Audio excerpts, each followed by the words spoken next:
Olha, hoje a gente vai mergulhar numa das histórias mais radicais que existem. E sério, isso vai muito além de religião, tá? A gente tá falando aqui da psicologia da fé. A história de Abraão e Sara joga uma pergunta direto pra gente. O que é que faz alguém largar tudo por uma coisa que nem dá pra ver? É uma jornada sobre ter fé, claro, mas também sobre duvidar e sobre como um legado inacreditável pode nascer do que parecia ser impossível. Pois é, a pergunta central é exatamente essa. E ela até deixa a gente meio desconfortável, né?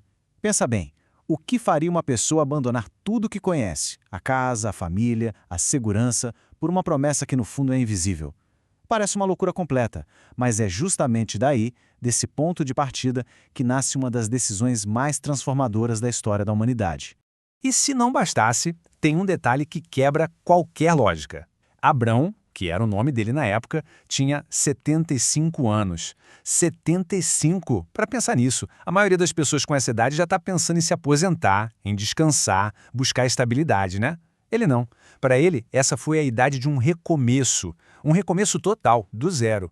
Então, essa partida dá início ao primeiro grande ato dessa saga. E não foi uma simples mudança de cidade, não. Foi um abandono completo de tudo que era seguro pela incerteza total. Sair de Ur dos Caldeus, que era tipo uma metrópole da época, um centro de civilização, era literalmente como apagar o mapa e começar a caminhar no escuro.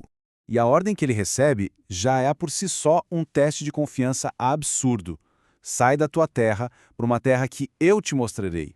Pensa só, não tinha Waze, não tinha mapa, não tinha nenhum nome do lugar. A única instrução era vai, dá o primeiro passo. Isso exigia uma confiança, assim, cega, um ato que ia definir todo o resto da história dele. Ok, mas aí a gente se pergunta, por que alguém, em sã consciência, aceitaria um combinado tão vago? Bom, a resposta está numa promessa. Uma promessa extraordinária, um pacto, que foi se revelando em etapas ao longo de muitos e muitos anos. É essa promessa que funciona como combustível para essa jornada toda. E a primeira parte já é algo gigantesco. A promessa era: você vai se tornar uma grande nação e vai ter um nome grandioso. Agora, imagina ouvir isso aos 75 anos sem ter um filho sequer. Soaria como uma fantasia, né? Mas a promessa estava só no começo. E a coisa não para por aí, não. Ela só aumenta de escala. A imagem usada fica ainda mais forte. A sua descendência vai ser como o pó da terra. A metáfora é muito clara, né? A linhagem dele seria impossível de contar, uma presença global. A dimensão do que estava sendo prometido era simplesmente inimaginável para qualquer um. E aí a gente chega na imagem mais famosa de todas. Olha para os céus e conta as estrelas. Esse é o ponto alto da promessa. Não se tratava mais só de uma nação, mas de um legado que parecia celestial, infinito. E o curioso é que, quando se faz uma promessa mas tão grande assim, a dúvida humana se torna quase que inevitável, né? E é essa dúvida que nos joga bem no meio do conflito humano dessa história. Pensa nesse cabo de guerra. De um lado, uma promessa divina, gigantesca, sem limites. Do outro, a realidade dura e finita da nossa condição humana, marcada pelo relógio, pelo tempo, pelas nossas limitações biológicas. E aqui a gente vê a tensão principal da narrativa, preto no branco. De um lado, a promessa de descendentes tão numerosos quanto as estrelas. Do outro, o fato seco e brutal que a gente lê em Gênesis: Sarai era estéril. Durante anos e anos, a promessa e a realidade pareciam viver em universos paralelos. E essa contradição é que era o verdadeiro teste de fé. Aí vem o momento-chave. Sara, já com 90 anos, ouve que vai ter um filho e ri. Mas olha, não é um riso de deboche, de desprezo, é o riso de quem não acredita no que está ouvindo.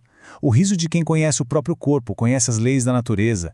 É uma reação totalmente humana, sabe? Super compreensível diante de algo que parecia e era impossível.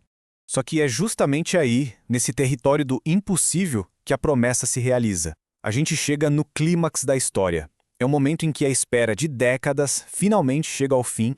E a realidade humana é assim, virada de cabeça para baixo pela promessa divina. E esse número, ele diz tudo: 100 anos. Abraão tinha 100 anos quando o filho dele nasceu. A promessa não se cumpriu lá na juventude, não. Ela veio no momento em que, para os padrões do mundo, qualquer esperança já tinha ido embora há muito tempo. E é isso que torna esse nascimento algo ainda mais poderoso. E o nome escolhido para esse herdeiro é a peça que conecta tudo: Isaac. Em hebraico, esse nome vem de uma raiz que significa ele ri. O próprio nome do menino era uma lembrança constante daquele momento de dúvida, daquele riso de sua mãe. E aqui a história tem uma reviravolta poética fantástica. A própria Sara diz, Deus me deu motivo de riso. Aquele riso de dúvida que ela deu escondida foi transformado num riso de alegria, uma alegria pura, contagiante, que ela queria que todo mundo sentisse junto. A dúvida humana não cancelou a promessa. Pelo contrário, fez o cumprimento dela ser ainda mais especial. Então, no final das contas, qual é o resultado dessa jornada épica que durou décadas? Bom, não é só sobre o nascimento de um filho. É sobre a fundação de um legado. Um legado que ia reverberar por toda a história. E aquele pacto, ele se cumpriu por completo. Abraão se tornou o pai de uma multidão de nações. Sara, a mãe de nações. E através da descendência deles, a promessa se expandiu, se tornando uma bênção para todas as nações da terra. A história particular daquele casal, com toda a sua fé e suas falhas humanas, acabou se tornando uma história universal.